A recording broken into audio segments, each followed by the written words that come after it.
I pledge allegiance to the flag of the United States of America and to the republic for which it stands, one nation, under God, indivisible, with liberty and justice for all. Now, if you all join me in a moment of silence for Ned Fitzgerald, I appreciate that.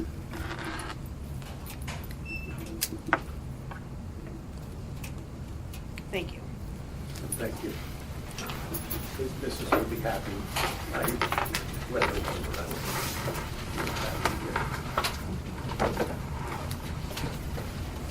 Okay, would you report the attendance, please? Mrs. Castle? Here. Mr. Hirakawa? Here. Mr. Lanasee? Mrs. Mack? Here. Mr. Strang? Okay, and now, Dr. Hurd, would you like to review the agenda and the additions to the agenda, I would be please? honored. Good evening and welcome to our January 2018 Board of Education meeting. Thank you for our audience for joining us. So tonight we have a special guest who I believe is en route, is Assemblyman John McDonald, so he should be en route from what I gather, to kind of speak a little bit. In general, he's always joined us at least once a year for, to kind of go over what's going on in the state of the state. Budget, of course, will be a particular topic, so I'll be speaking tonight myself on kind of the initial governor's draft proposal of the budget, the capital project, and also some updates on pre-K. And otherwise, the rest of the agenda is pretty straightforward, pretty much approval of second reading of policies, and also the approval that we've been talking about of transferring funds from the capital reserve fund to increase the overall project model.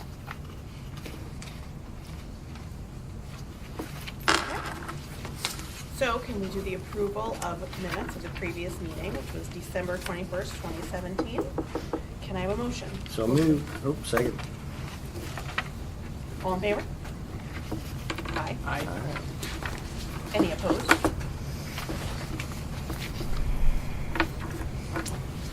And now we'll do the acceptance of the financial reports. So first we have the internal claims auditor report for December 2017. Can I have a motion? Moved. Motion. Second. We can do them all together. You want to do them all together? All right. Monthly treasurer's report with budget transfers. The quarterly extra classroom report as of 12/31/17, and the quarterly quarterly revenue report as of 12/31/17. Now can I have a motion? Motion. Second. All right. Any discussion? Do you want to tell us anything about any of these four? I believe Pieces of everything information? is as is, but any questions, certainly let me know. Okay. So, all in favor? Aye. Moving along quite nicely. All right, and visitors and communication? Is there any communications to the Board of Education? We did receive a little 2018 New York School Board Association member thing for our plaque. Very nice. Yes. Excellent. Very nice. And is there anyone signed up to comment? You want first or last? Would you like to comment first or last? Oh, Now or later? I'll do them all. Okay. I'll reply. You're up. Where's the plaque? It's affixed to the wall. Should it be presented to the board? The plaque is on the wall each year, and we add a little sticker year to it.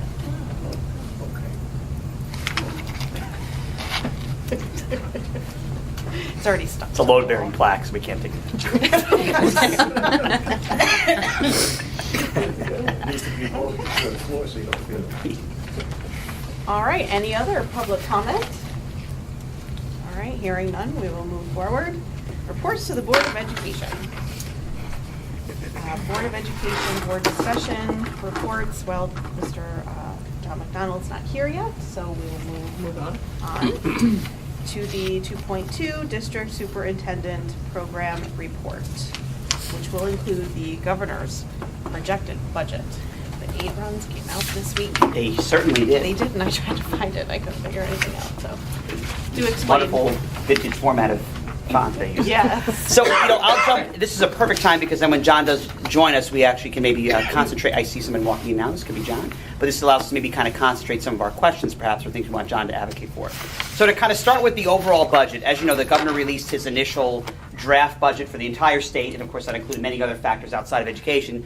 One of the pieces that is a little bit misleading, and again, there's actually an article in this morning's paper, front page, that basically comments on the idea of aid overall has gone up. Now, of course, there was an increase in aid, and very few budgets, except for in the past with the recession, while aid globally did go up, schools did not see massive increases. If anything, they saw very minimal increases. You'll notice the article in the paper is also misleading this morning because it references schools. It does reference the overall state of schools seeing a decrease in aid, but it even references wine and skills being on one of the upper ends. Yet again, it's a little bit misleading. If you were to go to the smaller print, it would be, well, that's based on building aid. So it's not a matter of general aid you could use towards students. It's based on the fact that when you add on to construction, we'll have two projects that we're getting aid on at the same time. So on paper, it looks like an increase in aid, but that aid is, again, earmarked to pay for the building. So it's not like you could transfer that and use to fund other pieces. So to put in perspective, actually, of this is, again, the initial first draft, and as you know, this becomes a little bit of a game between the governor puts the budget out, of course, groups advocate, and then, of course, we come up with a final draft. But just to put in perspective so people can understand, if you were to look at the runs, and they are online, and they actually feature every school by county, they compare 17, 18, 18, 19, so you have to almost look very closely. But if you take a look, you'll see, just to kind of give you a little background, while there's what's called expense-driven aid, foundation aid, and building aid, if you had to break it down into kind of three different areas. Expense-driven aid is basically aid that is a result of things you buy. So, for example, transportation, BOCEs or Questar services. So those are things that are aided back by using that service. So, for example, while Wine and Skills saw an increase in what's called, cost aid, okay, associated with cost, that's basically aid that's already accounted for in things you purchase. So once again, expense-driven aid, meaning if you purchase, communications like we do, the budget newsletter, things like that, that's also based on a projection of what you would spend next year. So to put that in context, that's special ed placement students that are outplaced by the district. If that student wasn't placed in that placement next year, while that saves the district money, that also means that aid isn't there. So that's aid based on if you bought the same exact services you did the year before, if that makes sense. So you're always looking for ways to bring services back and not purchase that, but with that, there is also a loss of aid. So that's kind of aid that is not money in pocket, so to speak. It's not money you can say, well, good, we'll take that and put it towards the increase in health insurance costs, things like that. So the overall increase in what's called foundation aid is the only aid you can really account for in terms of being, this is our straight budget to budget year, and this is what went up. So to put that in perspective, the aid number that we went up, and I have my calculations right here, we went up about $23,000 in foundation aid. So basically approximately $23,000, meaning that's straight aid that you can use towards increase in what you call open your door costs. Okay, so any increase in program, any expenses that went up. So that's $23,000. The rest of the aid accounted for in our formula is construction aids, and that's based on aid coming in from the previous project. And when I say the previous project, I mean the project done about 15 years ago. Right, Belle, would be 15? I think that one was like 2002. 2002. Okay, so Is that 16. Am I- wait, I'm let me sorry. get my My bad. calculator.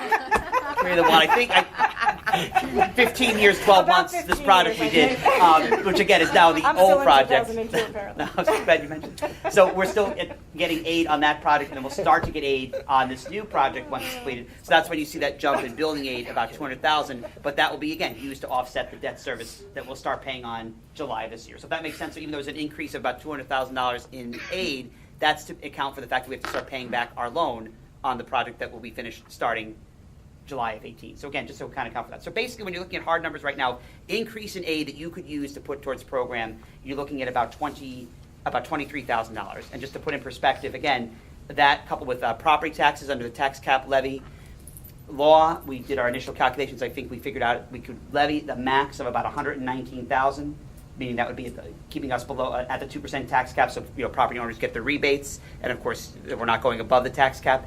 So if you take the 119 and add it to the 24, and again this is the initial stroke, you're talking about 142,000, and again that sounds like a lot of money. People say, oh, that's great, 142,000 more than your budgeting year. But to put in perspective, again, health insurance typically goes up about 7-8%, and that's a generalized trend. That's not unique to Wine Skill.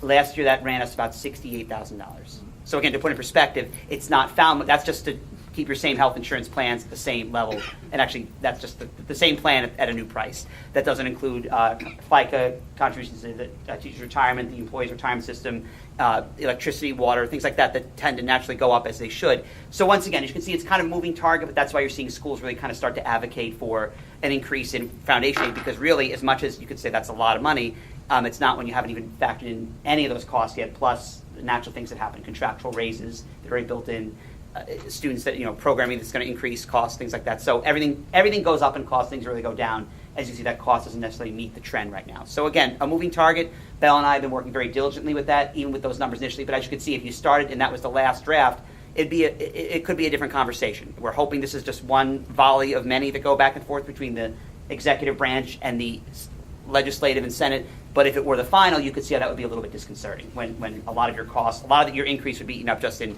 fixed costs, not including any program addition, not including any things that really address students at that point. So just to kind of keep that in mind. And also, so with that, of course, we're hoping John has a little bit to share of kind of where the assembly stands on those pieces. Going along with that, if I may, just kind of in some other district level updates, and of course, any questions you have, do let me know, and I have the aid runs if you do want to check it out. But again, they are very misleading because they will break down and say, percent of change minus building aid, and then when you take out really what's expense-driven aid, that's when you get your $23,000. So it's again a little bit misleading at times. Perfect time. Hey. Perfect. Wow. So to go along with that, actually, it was just talking about you, so it's really great.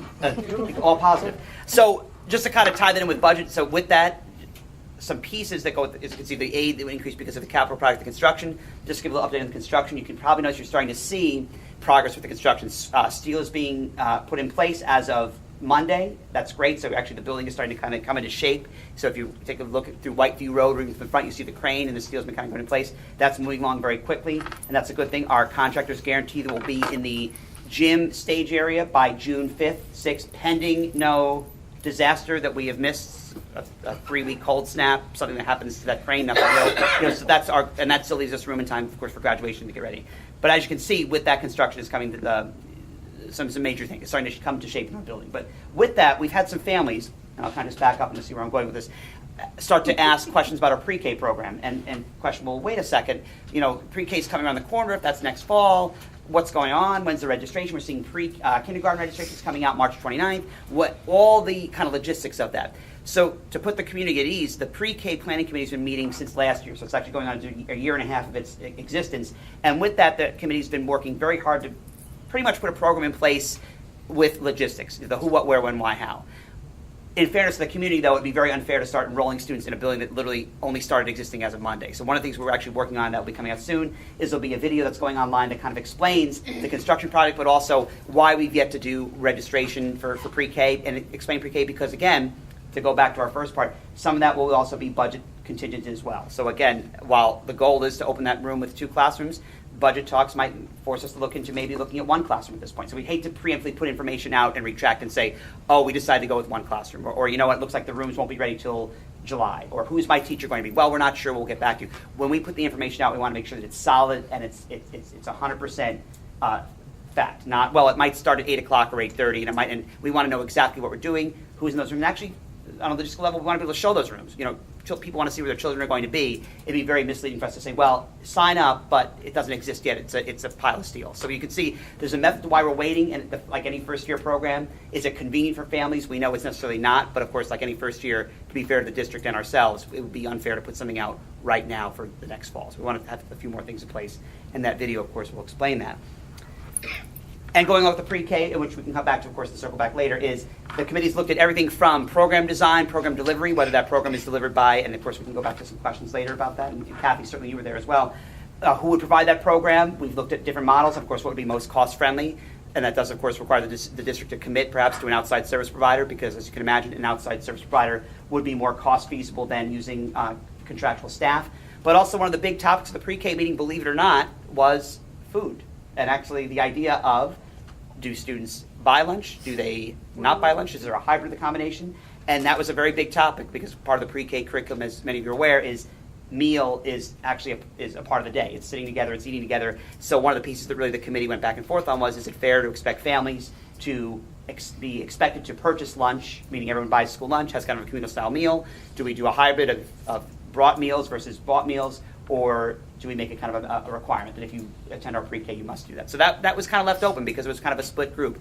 So again, while that detail doesn't have to be put in place until the end, I will let you know we do have the choice, since we are funding this ourselves. We ultimately have the choice of what we want to do. That is something the board might want to consider when we finally put that final nail in the program is, do we want to allow it to be a hybrid, or a choice, or a requirement that they purchase a school lunch meal? So again, food was something very important, but as you can see, the committee's down to that level of detail. So we're kind of past the full day or half day, or we're kind of down to some pretty big minor logistics, which is nice. Curriculum pretty much has been established what we want, even provided for the most part. We have it out as an RFP, but I think we have an idea of kind of where we're going to go. So I'll leave that for, of course, a conversation later and any questions.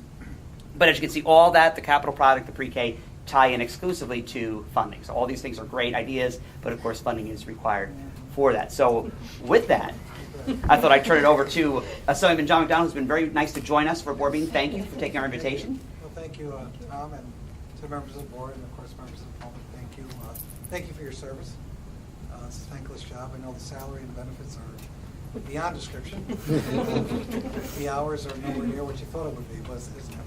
So, it's kind of interesting. My assembly district, which stretches from Waterford down to the Port of Albany, and on this side of the river out to North Greenbush, ranges in size from one of the smallest districts. Whitehill and Green Island are running neck and neck for the smallest, up to, I represent the city of Albany, which is 10,000 students.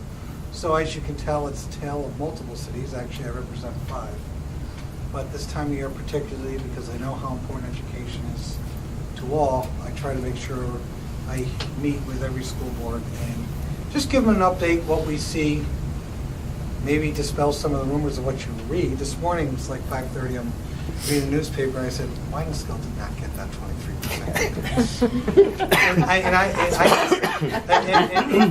It drives me absolutely batty. Every year when the aid runs go out, I literally go in the Capitol, I see from bed now. And you guys come down to visit, right? They do come down to visit. Fourth grade. We stop always at the media where the Times Union is. They have an office right in the Capitol. And I say to them every time the runs come out, please do not put out the numbers with the building aid. It distorts the whole picture because you'll know you're going to get the building aid. Right. It's something you contracted with, you bid the whole 9 yards. So it gets very misleading depending where the numbers are. I mean, some people look at, well, geez, Cohoes only got 2%. They didn't do any construction projects. That being said, still, the numbers that are out there that the governor presented, obligation-wise, he was to move 1.5% increase statewide. He's proposed 3%. We were actually breathing a sigh of relief because we were afraid we're going back to 2008, 2009, when they actually froze foundation aid and introduced gap elimination aid, which we took several years to fight to get rid of, and we did about 2 years ago. So believe it or not, as much as the numbers are not what you like, we were actually saying, okay, that's the floor. That's where we're starting. And as you know, the Assembly majority particularly, it always puts the highest weighting in the budget over Medicaid and health. They always put education number 1. So that obviously will remain a priority of ours. It's something that we'll continue to work on. I will say, I am concerned from my state's fiscal health. And you really have to kind of, and I try to share with you I won't say it's inside baseball, but what we talk about amongst legislators, okay? We try to dissect through the rhetoric going on about what Washington did in New York and New York does this. It's true, New York State sends a lot of money, more than any other state in the country, to Washington through federal taxes. That $46 billion you hear about is true. And it's true, some of the changes are not really what I think favorable to New York. But the reality is you just don't know yet. And it's probably going to take 2 or 3 years till we know that. So we have to be very careful. We have a $4.4 billion deficit to start with. Because personal income tax returns, primarily from people in New York City, have not come in anywhere near what we expected. Being us upstaters, we always complain about New York City. They get all the Medicaid dollars. They get all this. We ought to cut the state off halfway at the Tappan Zee Bridge. Well, if we did that, we would lose 75% of the revenue of the state of New York. That's the reality. I'm not saying that because I'm a fan of New York City, because I'm not. That's just the reality. And we need to be mindful of that. And because of the tax reform, the one thing that did happen is a lot of Wall Street did not take bonuses. They sat on the sidelines waiting to see what the feds did. And now you're going to actually see a lot of people making a lot of money, which is good. We tax them. Whether you like it or not, we tax the very, very wealthy. We tax an awful lot. And it's hopeful that we'll close some of that gap in regards to personal income tax, which is helpful to balancing our budget. But at the same token, and I said this morning, I met with all the New York Association for Pupil Transportation, AKA the bus drivers. I met with them earlier this morning. I said, we really have to be careful. The tax burden is heavy in New York State, whether it's state income taxes, whether it's property taxes. And as much as it's heavy here, it's nothing compared to what it's like in Westchester. And really nothing was compared like to Long Island. You know, I traveled the state a fair amount, being on Ways and Means, and I was in Westchester last year at a meeting with all the government officials. So I'm talking to a couple of folks, and I said, so, you know, I hear the taxes are bad down here. How bad are they? He goes, oh, they're not that bad. I said, oh, really? What kind of house you get? Oh, we got a 2,100 square foot house. Oh, really? And what's your lot size? Oh, it's like 50 by 50. I'm like, that's not really that big. You know, it's not even a quarter of an acre. I said, so what are your taxes? Oh, they're not bad. They're $24,000. I was like, what do you define as bad? $24,000 for a 2,100 square foot house, which is not that big. So I would, I guess it's a matter of, where you're from and what you know, right? Mm. So we have to be very careful with our budget. We have to be, I think, what's called pragmatic, in that we want to advance the ball. We want to move education forward.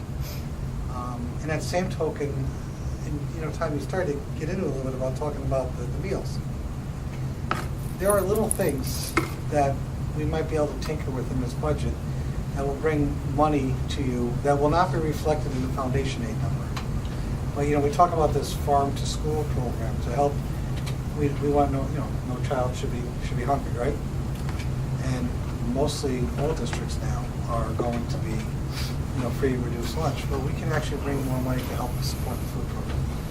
We're trying to change the rates. I know it doesn't sound like a lot, 12 cents for lunch or 7 cents for breakfast, but when you start to multiply and things like that, it can add up. So it's going to be a challenging year. You're the first district I'm talking to because the budget just got released Tuesday, and I planned it this way that I'd start to hit all the districts. I've got 13 to visit between now and the end of February. But I think we at least know where the floor is. I'm hopeful that we'll be close to an on-time budget for those who have been following this game for a while. There was 6, 7 years ago, you weren't getting your budgets until July or August. I'm hopeful we're going to have one. There's a couple schools that thought it's an election year, so everybody wants to get out, talk about what great things they did, and move on. But at the same token, you have to have something that everyone's going to be happy about. And, the governor's got his priorities. A lot of them actually do kind of gear towards the Assembly's majority, so we don't really have a lot to complain about. But the Senate leadership, they don't have a lot to like. So we've got to strike the right balance, and that's why I'm being pragmatic and saying we're going to do the best we can do to make sure that we can provide the best education possible. In some people's eyes, no matter what you do, we're always going to fall short. But just know that we're going to try to push the ball forward and try to do the best we can do. And that's the best I can say right now. Really, when we're really going to start to, and Tom knows because I share emails I share updates as appropriate with the superintendents in the district. Around the 1st of March, 15th of March, we actually get a revenue estimate that we can all live with. I will say this, the governor's proposed, like 2 days after he released the budget, which is kind of interesting, because he's usually pretty well organized, he's got things. He's proposed another revenue, this whole idea of payroll tax, which would impact the school district too, right? It impacts everybody. And in some ways it's simple, not terribly elegant, straightforward. My concern is what's it going to mean to the average taxpayer? Is it going to really provide, is it going to meet the goals of providing more revenue to New York State? And is it not going to have a deleterious impact on the average household? And no one, no matter if you're far left or far right, can come to an agreement yet. They just don't know enough about it. And we have a lot of work to do on that. So I think we're going to spend an awful lot of time trying to figure out what revenue can we get to support And at the same token, we have to have an honest discussion about what expenses we can cut. I'm a big fan that we should be, encouraging more growth and economic development. But at the same token, we may have to scale back on some of the programs we've been pushing the last couple of years just because the money's not there. If the money's not there, just like in your average household, the money's not there. So I would continue to be conservative in your planning. I think the upstate economy overall is in the tank, except for the capital region. The capital region, we had a Ways and Means meeting in the city probably about a month now, and I was the only upstate member there, which was interesting. And we had all the economic advisors that the assembly employs. There's 5 of them that know international and domestic finance. And they said the only bright spots in New York State are New York City and the capital region. We are doing well compared to others. So if you don't think we're doing well, please try to join in, drink the Kool-Aid a little bit. But I'm really worried about upstate New York in general. And at the end of the day, we want to continue to have an environment where we have a lesser tax burden, provide a great quality product, and we have a place that we want our children to learn in, to grow up in, and come back in and be part of. So with that, if there's any questions or comments, I'm more than happy to entertain them. John, first and foremost, thank you for coming out. Yeah. And actually, if I may just comment too, John has always been very responsive. I will say, whenever you email John, he writes back eerily quick, almost like you're in the room. Almost a quick shoe. Thank you. It's hard to do. Yeah, no, Tom's pretty good. And you've been great at really answering those pieces. And of course, this is just more of a comment, and I know you're preaching to the choir, but of course, as you can imagine, for us, even something as, I know the governor's been very much a proponent of universal pre-K, and a lot of times he said the headline will say, increased funding of universal pre-K, and of course at schools we get excited, Right. but then of course the smaller print, and to some extent I get the logic of yes, is that for schools that currently have pre-K, that are at your neediest to kind of expand? Absolutely. Does that make sense in a global sense? 100%. But of course one of the things maybe you've seen the article in the paper, and Darcy, I'll kind of let you speak to that as well, we're kind of also always caught in that middle. We're not an extreme case of having 78% free reduced lunch, but we're 29%. close And to- You have the co-host A third. syndrome. Well, you had what used to be the co-host syndrome. Now they actually meet those things. But when I was mayor of co-host, they used to drive me batty. Yeah. You're looking at your kids and you're saying, wait a minute, Yeah. why not them? I get you. I get you. We are at almost Yeah. 1/3 Yeah. of our children are Yeah. free or reduced lunch. It's scary because that number's gone up considerably over the last, It's 5-6 years. There was an article in the Times Yep. Union this week Yep. regarding us and our Yeah. situation Yeah. and how, poverty is growing here. So we're very concerned about that. So I do worry about what you talked about, the payroll tax. What is that going to do to our working families, that are making minimum wage, that are at that 31 to 45K? Right. Mm. And So I don't know. even don't have the answers. the conservatives who wouldn't like it are saying they should be okay, but I'm not firmly convinced yet. And the fact that the governor actually didn't release it initially with his budget concerns me, because those who know him, he's usually kind of an aggressive, in-your-face kind of guy. And he's actually been kind of a little bit reserved on this. So I think there's some doubt, and we need to focus on it and try to make sure we try to examine every unintended consequence. We're tied into this pre-K project. I know. Back when it started. I'm very familiar with the project. Back when it started, Very familiar the with understanding was there would be All this money. pre-K Yeah, and UPK, yeah. and now we're down to the numbers. And when we looked at the numbers at the meeting last week, we're like, wow, we might not be able to do 2 classes. It might have to be just 1. And how are we going to balance that with the other part of the budget?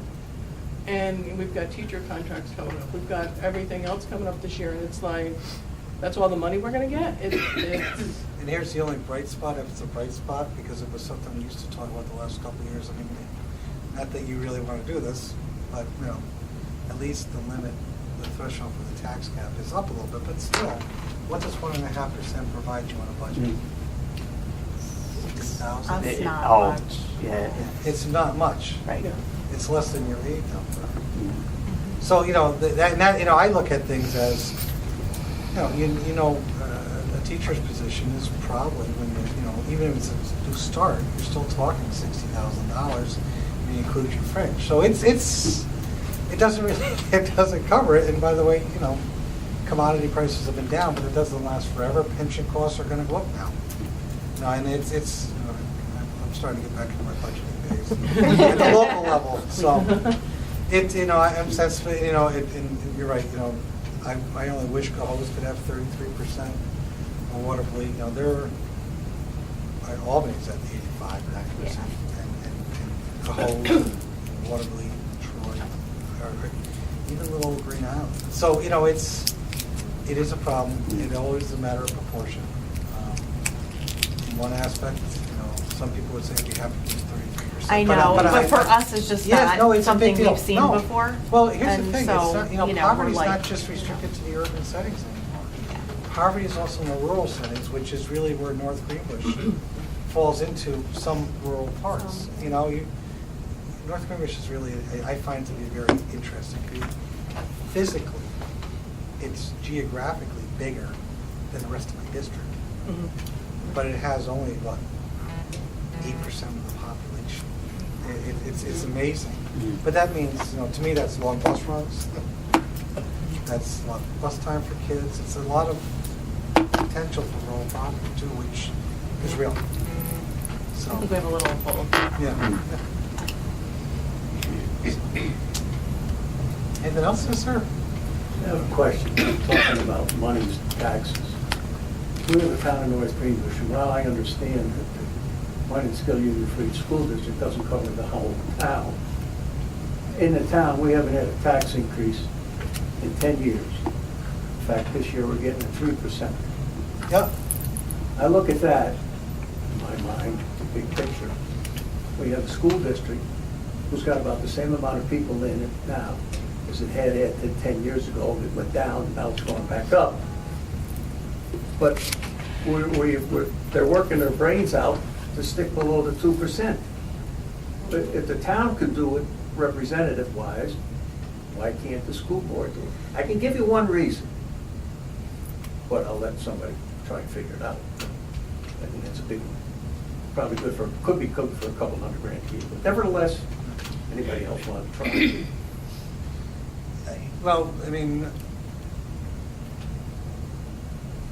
I'll be careful when I say this, because I've always Well, watched. you don't have to, I won't. I've always watched North Greenbush from a distance before I represented it, and it used to amaze me back in the day. There's a lot more. There's definitely more civility now amongst the elected officials. That wasn't the case.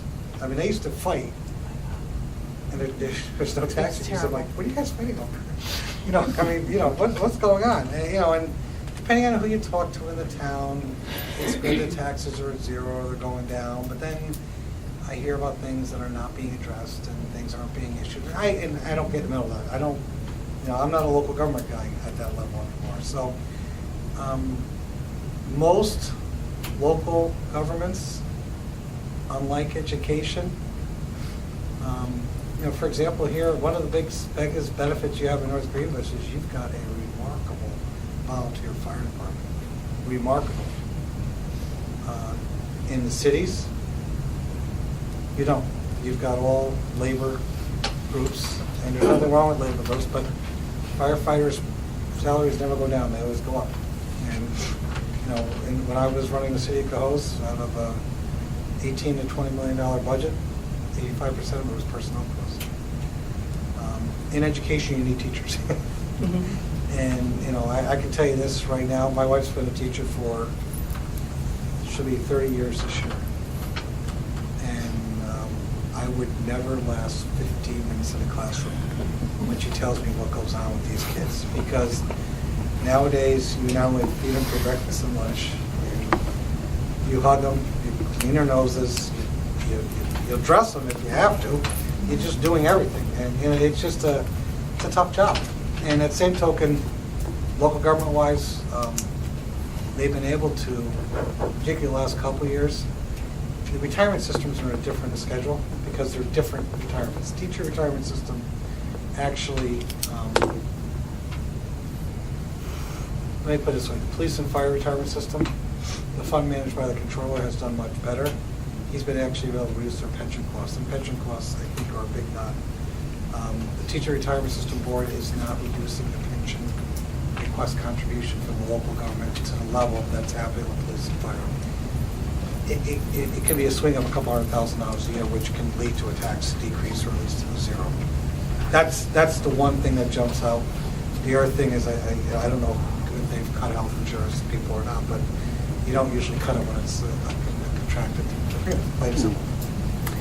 And I think as you That's you know, a couple of thoughts. I don't know the exact answer. You probably do. knowing us, I mean, just throw out there, again, the tough part of us being, the Wyandotte Union Free School District in the city, in the town of North Greenbush, technically not in the district where the building is, we're not, as much as there's the tech park and all those things, we're not reaping any benefits of those Well, I taxes. just So, say, the other thing, I don't that's know the East Greenbush boundaries. schools and, I don't know the boundaries of the Yeah. taxing district. That's the thing Yeah, I don't know. Right. I don't know if are you, does Tech Park in your? no, that's in the North Greenbush That Common high School District. Development on that side Yeah. of the road as you drive up isn't even in our. Yes, I mean, Yeah, well, tax base goes a long way towards, mhm. and if you can't, if you have a rural or suburban tax base, all you're gonna do is grow more houses, and you're gonna grow more kids, which need more kids need to be taught. That's not happening. We need more business. What's that? Mm. Family size is not in general. going Family up. size is going down, you're right. That's true. But when I was a municipal leader, I focused more on commercial development because they don't usually bring with them children. I hate to say it, I love children, I have 3 of my own. But they don't, we had enough kids in Cohoes, we didn't need any more kids. We actually, as our population of kids, our census dropped by 10% during my 13 years because we actually, well, I don't need to bore you with all the stuff we did, but I focused on more commercial development and more development towards 50 and up. But, I don't know your boundaries for taxing district, but you're probably wedged in. Yeah, so again, thank you for understanding. So it's misleading Those businesses are ours, but Yeah. But other they're- than that. ShopRite, all those things that people were like, when people say Yeah. the town of North Greenbush is growing, the town is growing, but that Town's has growing. no impact on the school district at all. So that's why I think, when you're adding plazas, yes, you can go with a 0% or less than when you've added. Actually, our growth factor went down this year proportionally. Again, when you have 3 square miles or 2.9 square miles, and it's only homes, and I think we added 3 or 4 new homes. I think that's overall our growth factor went. So like you said, it's headline says town of North Greenbush growing, tax base is this, but until those things are in the Wyandotte School District, that doesn't help us. Yeah. So, but thank you. All right? Thank you very much. Well, thank you once again. Thank you. Thanks for your work. We'll stay in touch and let's hope for some success, okay? Thank you. John, thanks, Thank Jen. you very much for your time. So glad you came. Thanks. Keep warm. Oh, yeah.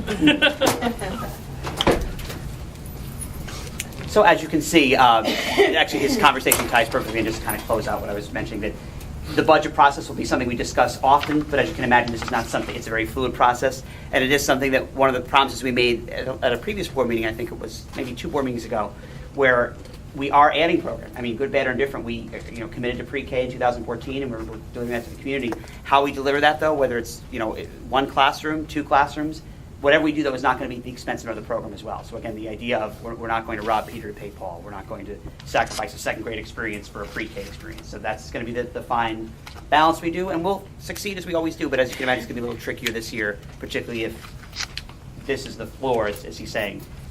We can only go up, I guess that's good, but obviously it's not. I don't see us going drastically up, but how we do that is going to be very crucial to make sure that we do this at the best Can't benefit this get year. our hopes up. Exactly. Okay, so we'll be moving on to 2.3, which is the principal's report. Ms. Mary Units, you are up. I would start by thanking Amy Murphy. I'm glad you came in for a wonderful high school fair today.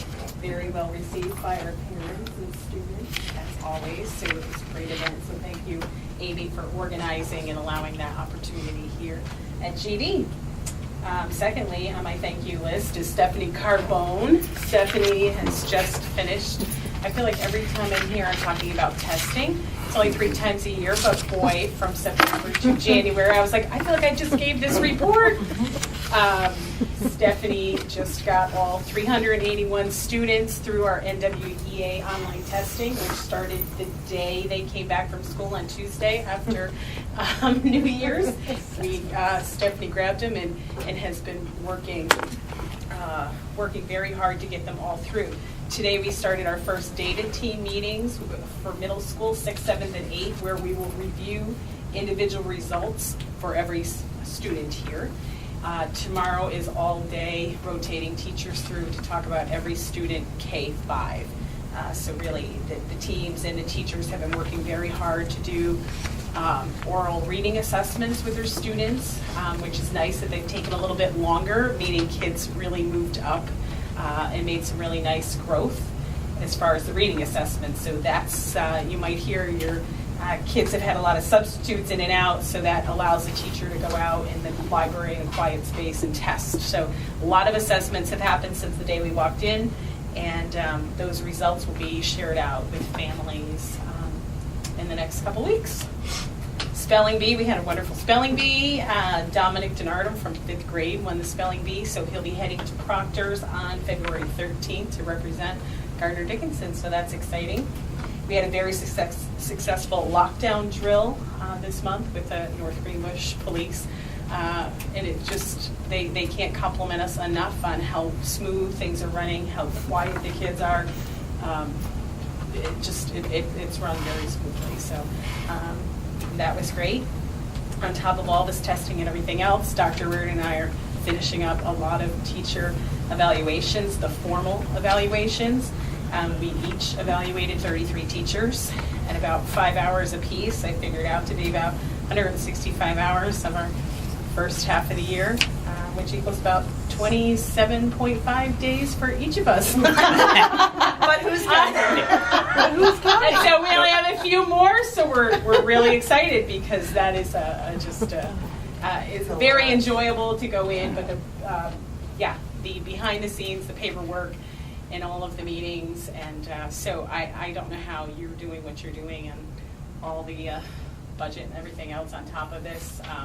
It's been a lot of work. So we're seeing light at the end of the tunnel for evaluations. And at no expense to the taxpayer. We're not hiring outside consultants like others. Right, that's right. Just so I throw that in there, you know. That's right. Yeah. Yes, and I really appreciate you doing half now. Likewise. That would be 66 for me, 33 is like a tree. So, it's been good. So we've been busy. But that's it for me. It's been fun. All right, so next we have 2.4, PTA and SEPTA update. You first? You want me to go first? Yeah. I am Nicole Herbanek. I'm the co-president of the Wine and Skill PTA. And first and foremost, we wanted, on behalf of the PTA, wanted to extend a big thank you to the Board of Education for your donation to support attendance opportunities to our students. Your donation was matched by other community members and generated about $400 scholarship. This scholarship will be used to offset costs for activities not only at our beloved GD, but also within our community.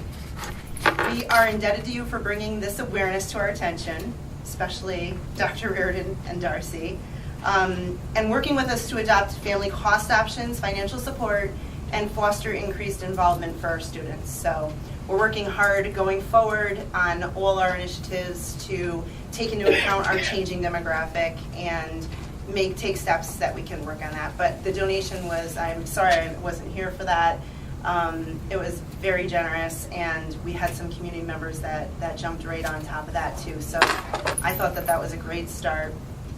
And then my membership update, I'm really excited about this because this has been on here since, I think, my September update. The North Greenbush Police Department, their union has approved to pay for all the officers to become members. Wow. So I talked to Sergeant Kate, and they're going to issue us a check, and the Vice President Paul is going to get them all logged in. So I'm hoping, part of the PTA I've talked about before is a lot of community involvement and outreach, not just within the school and the teachers and the parents and the admin, but the community. So I'm really excited about that. So that's moving forward finally. And also Paul he's working with two community businesses, Muscatello's and Venture Realty, who are going to be doing business memberships, who are going to pay to become memberships as well. We've already done a restaurant night with Muscatello's, so we're excited about those community opportunities. Current fundraisers, Krause's Candy has started, which is always a big exciting one because they have delicious Easter candy. And to skip ahead, Lego Club, which is under future fundraisers, has also now been initiated, which we love. Miss Kate Mercado does that for us. And one thing I wanted to mention about the Lego Club is that this year we incorporated a family cost option. So $30 for a student, but $55 for a family. But then we're also offering about 5 spots for scholarship too. So again, to your awareness that you're bringing to the PTA. Thank you. School banking is continuing with Miss Jenna Baker. That's going well. Mrs. Mitchell's still doing her art club through the end of this month, and that's been going well. And I don't believe we funded any field trips since the end of November. We do have an upcoming PTA meeting on Monday, the 22nd, this coming Monday at 7 o'clock. And again, with some of our community outreaches, I'm doing a presentation of ideas and opening it up. So Sue Shuvak, who's actually a parent, is going to do a camp invention presentations, a summer camp that she has done in the years past, to see if anybody wants to pick that up. We have I was contacted by a kids Zumba instructor who works at the East Greenbush Y, and she was interested in coming in and looking at options for some health and wellness initiatives, so she's going to come present. And Mr. Bill Strang, who's worked with admin before, had reached out, and I'm not sure if you talked to Jess or not, but she was going to contact you about having him come in and present as well at the PTA meeting. He does math and programming enrichment, and I believe you guys did a Minecraft 4th and 5th grade opportunity with him that went over well, so he had reached out to us too and asked if he could come share some ideas, so he may be on the docket. I have to confirm that with Jess. Future fundraisers, we talked about Lego Club. We have the book fair coming up in March towards the end of the 21st to the 23rd. We'll have another spring apparel sale. And this year we've added a restaurant night at McDonald's, which we're pretty excited about. One of the things McDonald's does is they ask you to come and come into the McDonald's, get the teachers to help cook, decorate McDonald's, so you really make it a big GD. I can feel the looks behind me. I can hear my father saying, buckle down, get your work done, or you're going to work at McDonald's. I'm just, man. Yep. I predicted this. So, yeah, strap on those aprons and come share your school spirit. That'll be a fun night in April. And some of the sport events we had, we're still working on the YMCA Skills, Confidence, Character Building. I've presented this before. Some delays at the Y. I'm hoping to hear back from her before my meeting on the 22nd, but we'll see. Science Club's second session is being worked out for probably starting sometime in February or March. And we've got the GD's Talent Show, our very own Mrs. Darcy Mack, coming up in March. Auditions in January for that, dress rehearsal in March. Actually, All are welcome. I have to give all the credit really to Kate Rodriguez. Ooh. Like, I just do like the flyer. She really does the talent arranging. And, She does a good job. I loved it last year. I'm like administrative. Really, Kate Rodriguez is the person who really makes that happen. That's So I exciting. can't. Yeah. That's all. Is Lego Club parent pickup or bus? Lego Club is parent pickup at 3:30. And for SEPTA, which is the special ed PTA, we have 2 events coming up. One is our Olympics, our GD version of the Winter Olympics, and one of our Courtney Townsend, she's an assistant or an aide or what exactly her title is, but she does have a certification in special ed phys ed. And so she has creatively come up with all these different Olympic activities and has transformed them into gym activities. So there'll be 6 stations. The children will go around in small groups, so they're like a team going from station to station, cheering each other on, getting that small social interaction going within the team. And we have a lot of teachers and special ed teachers coming to support this. So I'm super excited. It's next Thursday. And then our next event is on February 13th. That is a Tuesday night. That is an IEP 101. So how to have a successful IEP meeting. I hope that gets a good turnout. I hope so. We need to do a little more advertising. I was like, yeah, we need to get on that, right? How many weeks away is that? 4? We have 4 weeks. We're good. So that's it for SEPTA. am I still leading? Sure. I'm gonna take over. Go ahead. I would say I just turned like this, see him like, he's back, I'm done. Okay, I'll keep going. So 3.0, appointments and authorizations. We are at 3.1, approve CSE, CPSE recommendations as per attached. Can I have a motion? Motion. Second. Discussion. Discussion? All in favor? Aye. 3.2, big thing. All right, whereas at a meeting of the qualified voters of the Wynantskill Union Free School District held on December 18th, 2014, such voters approved a proposition authorizing a capital project for the Gardner Dickinson School, and whereas such vote authorized the expenditure of $5,139,000, expending $1,500,000 of capital reserve fund monies and $3,639,000 from the levy of taxes and the issuance of obligations in anticipation thereof, and whereas all plans and specs were determined and bid, it was discovered the authorized amount is deficient in the amount of $500,000. And whereas the district has the additional $500,000 in its capital reserve fund, and is seeking voter approval to increase the cost of the capital project and use the capital reserve funds to pay for such costs. Therefore, the Board of Education of Wynantskill Union Free School District hereby approves the following proposition to be placed on the ballot at the May 15th, 2018 vote. Shall the Wynantskill Union Free School District be authorized to increase the amount of money available for the reconstruction and construction of an addition to the Gardner Dickinson School, including site and other incidental improvements and expenses, by $500,000 for a total cost of $5,639,000, with the additional $500,000 in funds coming from capital reserved fund monies with no additional tax or bonds to be issued. Can I have a motion? Motion. Second. Discussion. Just to clarify what Darcy read so eloquently out loud, that is just the proposition we've been looking to. It's the legalese to allow us to use capital reserve funds to increase the overall cost of the project to cover those deficits. So that will allow us, that'll be on the May 15th ballot as just a yes or no. 0% tax impact. This is just money we have that we're going to spend. Exactly. Money we have that basically, rather than using it to rather than using it to pay down the loan, which will ultimately be less, it's just used to offset expenses, so we're borrowing less. And Charity, want to do a roll call on that? Sure. Mrs. Castle? Yes. Mr. Hirakawa? Yes. Mr. Lanisi? Yes. Mrs. Mack? Yes.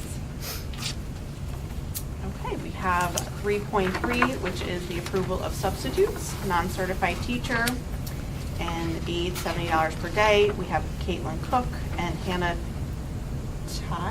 T? Different spelling. Do I have a motion? Moved. Second. Any discussion? No. I'm going to refrain from the vote. I'm going to abstain. Caitlin Cook is my babysitter. So go ahead and, okay. Mrs. Castle? Yes. Mr. Hirakawa? Yes. Mr. Lanisi? Yes. Mrs. Mack? Abstain. Thank you. All right, now we have the second reading approval of policies. And I'm just going to say from number 6,000, which starts with fiscal management goals, all the way down to policy number 7635-E, construction safety exhibit. Can I have a motion? Moved. Second. Discussion. Just to clarify, we just looked at these last meeting, and this is the 6,000 and 7,000 series, which brings us right up to date, and we are waiting for the 8,000 and 9,000. They should be by the end of January from school boards. I did check with them this week. Can we do all in favor? Aye. Aye. Aye. Right along splendidly. Okay, 3.5, second readings, approval of the removal of policies. And this is 6112, determination of budget priorities through 6.2, should I read those individually, Sharon? Doesn't matter? Okay, through 6720-R, competitive bidding procedures regulation. Do I have have a motion? Motion. Discussion. These represent policies that are either embodied into others or they're local policies that are no longer needed. So this is, again, on NISBA's advice and based on the policy committee's work, they are basically, actually, almost all these are in another policy, hence why they're eliminated. It eliminates redundancy and makes it more efficient. Okay. All in favor? Aye. Aye. We're officially now up to date, 100% Wow. up, except for the 8,000 and 9,000 series as of 4 seconds ago. That's awesome. Excellent. All right, we're at 4.0, which is informational. And the next regular Board of Education meeting will be February 15th, 2018 at 7 p.m. Was this something we had to vote on tonight, or was this just for our information? Just information. It'll be on next month. It'll be on next month with the Got school calendar.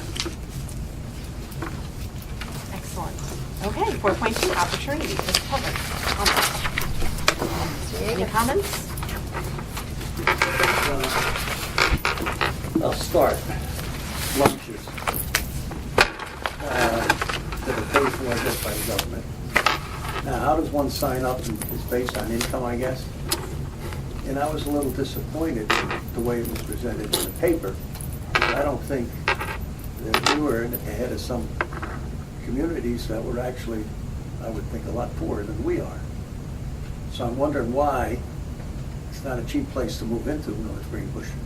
And why are all of a sudden we're paying for all these lunches? Does it need to be looked into? Are the people actually working?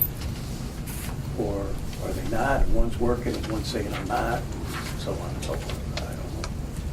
That's a question. And it is by income, right? It is by income. Maybe it's what, when they fill out the little form. Husband working, wife working, both non-working, one not working, so on and so forth. I think they have to provide tax, No, like, I- information. It's not. Let's put it this way. I want it. They are supposedly supposed to provide the information. Now, you ask the guy a pen question. Oh, well, I make half my money on cash. Well, you might say I watch Judge Judy too often, but this is some of the things that I think need to be looked into, because there's quite a few shysters out there, even in our town. But nevertheless. Now, I heard 381 is the student population right now.